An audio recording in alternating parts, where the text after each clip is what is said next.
ஓம் ஸ்ரீ வராகிதாயே போற்றி. என் தங்க பிள்ளையே, உன் வாழ்வில் உன்னை சுற்றி சூழ்ந்திருக்கும் ஆபத்திலிருந்து உன்னை காப்பாற்றுவதற்காக தான் உன் வராகி அம்மா காலையிலிருந்து உன்னோடு பேச காத்திருக்கிறேன். நீ எதற்கும் கவலைப்படவோ வருத்தப்படவோ அவசியமில்லை என் செல்லமே.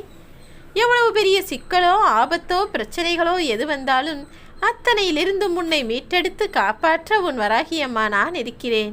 நீ எந்த விஷயத்தில் தோல்வி அடைந்தாலும் அதிலிருந்து தான் நீ வெற்றியை பெறப்போகிறாய் என்கிற சூட்சுமத்தை உணர்ந்து கொள். வாழ்வில் எந்த காரியமாக இருந்தாலும் அது நிரந்தரமாக நிச்சயமாக நடக்கும் என்று நீ உணரும் வரையிலும் அதை யாரிடமும் பகிர்ந்து கொள்ள வேண்டாம் என் செல்லமே.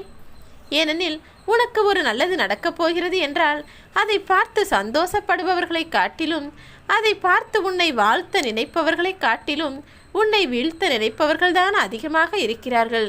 ஏதாவது ஒரு சூழ்ச்சி வேலை செய்து உன்னை தோற்கடித்து விட வேண்டும், உன்னை வீழ்த்தி விட வேண்டும் என பல பேர் இங்கு துடியாய் துடித்து கொண்டிருக்கிறார்கள். யார் என்ன முயற்சி செய்தாலும் அதை நான் நடக்க விடமாட்டேன் என் செல்லமே. என் பிள்ளையான நீ கஷ்டப்படும்படி நான் உன்னை விட்டு விட மாட்டேன். எல்லாமே உனக்கான வெற்றிகளாக மாறும். மற்றவர்கள் உனக்கு செய்யக்கூடிய கெட்ட விஷயங்களையும் உனக்கான நல்ல விஷயமாக மாற்றியமைக்க என்னால் நிச்சயம் முடியும். உன்னால் பலன் கிடைக்கும் வரை நீ நல்லவன் நல்லவன் என்று சொல்லிக் கொண்டிருக்கும் ஒரு சில மனிதர்கள் எப்போது உன்னால் எந்த பலனும் இல்லை என யோசிக்கிறார்களோ அப்போதே நீ கெட்டவன் அது இது என்று உன்னை பற்றி 1000 வார்த்தைகள் தவறாய் பேச தயாராகத்தான் இருக்கிறார்கள். எல்லாம் மனித மனங்கள்தானே. மனிதர்களின் குணமே இப்படியாகத்தான் இருக்கும். ஏனெனில் இது கலியுக காலம் அல்லவா? அவரவர்கள் தேவைகளை நீ நிறைவேற்றும் வரைதான் நீ நல்லவனாக இருப்பாய்.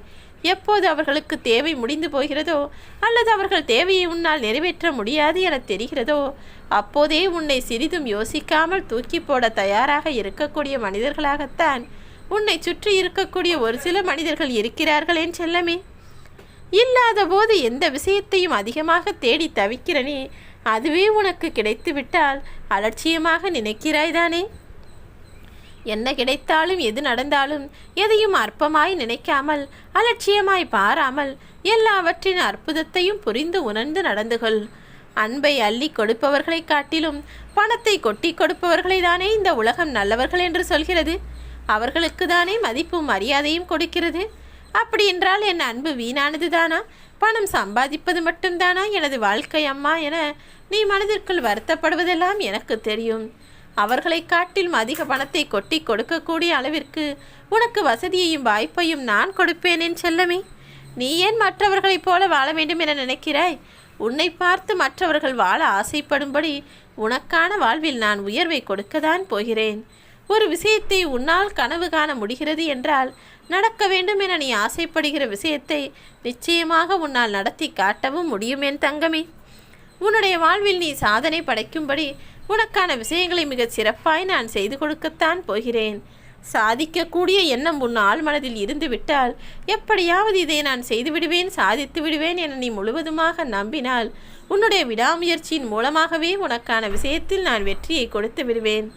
உன்னுடைய தகுதியை தீர்மானிப்பது நானும் அல்ல, மற்றவர்களும் அல்ல. உன்னுடைய உழைப்பின் மூலமாக தான் உன்னுடைய தகுதி உயரும் என்பதை புரிந்துகொள். தகுதியும் திறமையும் எப்போதும் உனக்குள் அதிகரித்து கொண்டே இருக்கும்படி பார்த்துக்கொள் என் தங்கமே.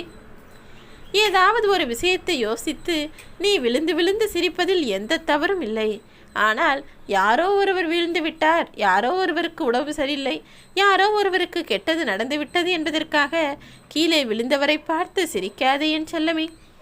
அதை பார்ப்பவர் மிகுந்த மன வருத்தத்திற்கும் வேதனைக்கும் உள்ளாகுவார் அல்லவா?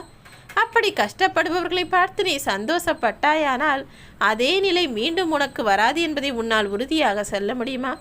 கஷ்டப்படுபவர்களை பார்த்து ஒருபோதும் சந்தோஷப்படாதே. அவர்கள் எதிரியாகவே இருந்தாலும் சரி, அவர்களுக்கு இப்படி நடந்துவிட்டது, அவர்களுக்கு இது தேவைதான், அவர்களுக்கு இது வேண்டும் தான் என அவர்கள் மனம் வருத்தப்படும்படி நீ யோசிக்க வேண்டாம். அவர்கள் கண்ணெதிரே அப்படி பேசவும் வேண்டாம். உன் வாழ்க்கையின் நோக்கம் என்பது எப்போது மற்றவர்களுக்கு உதவி செய்வதாகவும் நல்லதை நினைக்கக்கூடியதாகவும் நல்லதை செய்யக்கூடியதாகவும் இருக்கும்படி பார்த்துக்கொள்.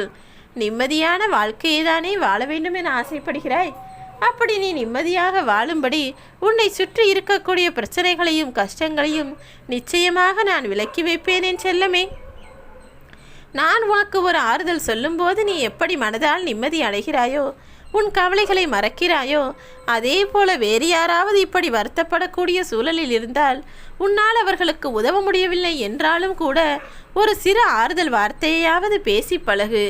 தகுதியில்லாத இடத்தில் அன்பை கொடுத்து ஏமாந்து விட்டேனே என நீ வருத்தப்படாமல், அப்பாடா இந்த அளவிற்காவது தப்பித்து கொண்டேனே என நினைத்துக்கொள். யாரிடமும் நீ ஏமாந்து போகாத அளவிற்கு, யாரும் உன்னை ஏமாற்றாத அளவிற்கும் உன் வாழ்க்கையை நான் பார்த்து கொள்கிறேன். அதிகம் கோபப்படுகிறவர்களிடம் நீ நெருங்கி பழகி பார்த்தால் உனக்கு ஒரு உண்மை புரியும். அவர்கள் உண்மையாகவும் நேர்மையாகவும் இருப்பதால் தான் எல்லோரும் அப்படி இருக்க வேண்டும் என எதிர்பார்க்கிறார்கள்.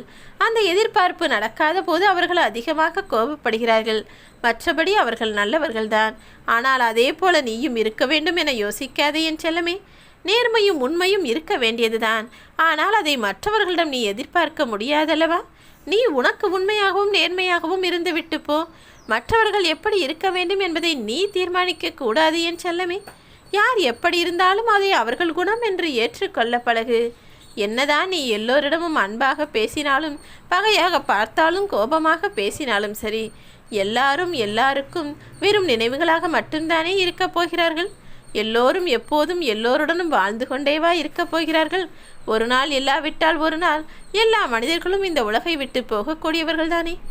ஆக எல்லாரிடமும் எப்போதும் முடிந்தவரை நல்ல நினைவுகளையும் அன்பையும் மட்டும் பரிசாக கொடு. உனக்கான விஷயங்களை சற்று சேமித்து வைக்க பழகு என் செல்லமே.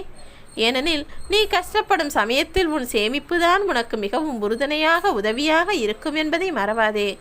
உன்னை பிடிக்காத யாருக்கும் நீ பாரமாக இருந்துவிடக்கூடாது என்றுதான் இப்போதே இதை சொல்கிறேன். சேமிப்பும் சிக்கனமும் உனக்கு அவசியம் என்பதை மறவாதே. ஒரு தாயாக இருந்து உனக்கு இதை சொல்ல வேண்டிய கடமை எனக்கு இருக்கிறது. உன்னை பிடிக்காத மனிதர்களுக்கு நீ பாரமாக இருப்பதை காட்டிலும் அவர்களை விட்டு தூரமாக இருந்து விடுவதுதானே உனக்கு நல்லதாக இருக்கும். இங்கு நொடிக்கு நொடி மாறிக்கொண்டு போயிருப்பது காலமும் நேரமும் மட்டுமல்ல, சில மனிதர்களின் மனமும் கூட ஒவ்வொரு நொடியும் ஒவ்வொரு விதமாக யோசித்து கொண்டும் சிந்தித்து கொண்டும் தான் இருக்கிறது. ஆக மனிதர்களின் மனம் இப்படிதான் என்று எதையும் முடிவு செய்ய முடியாது என்பதை உணர்ந்துகள். வாழ்க்கையில் சில பேரை விலக்கி வைப்பதும் சிலரிடமிருந்து விலகி இருப்பதும் உனக்கு எப்போதும் நன்மையைத்தான் பயக்கும். சுயநலத்துக்காக சொல்லவில்லை, நீ தன்மானத்தோடு இருக்க வேண்டும் என்பதற்காக நான் சொல்கிறேன். உனக்கு பிடிக்காத மனிதர்களையும், உனக்கு கெட்டது யோசிக்கக்கூடிய மனிதர்களையும், நீ நன்றாக வாழக்கூடாது என உன் மீது பொறாமைப்படக்கூடிய மனிதர்களையும் உன் வாழ்விலிருந்து விலக்கி வைக்க சிறிதும் யோசிக்காதே என் செல்லமே. உண்மையிலேயே எனக்கு தட்சணை கொடுக்கும் கைகளை உடைய மனிதர்களை காட்டிலும் தானம் கொடுக்கும் கைகளை உடைய மனிதர்களை தான் மிகவும் பிடிக்கும். எனக்கு தட்சணை கொடுத்து நான் என்ன செய்ய போகிறேன்?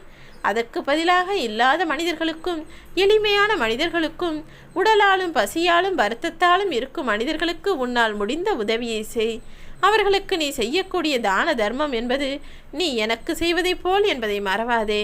நீ தான தர்மம் செய்வதற்கான பலனை 1 மடங்காக 2 மடங்காக உனக்கு திருப்பி தரமாட்டேன். 100 மடங்காக அதை உன் வாழ்வில் கொடுத்தருள்வேன். ஏனெனில் நீ கொடுக்கக்கூடிய தானம் என்பது நேராக என்னிடம் வந்து சேரும். ஓம் வராகி.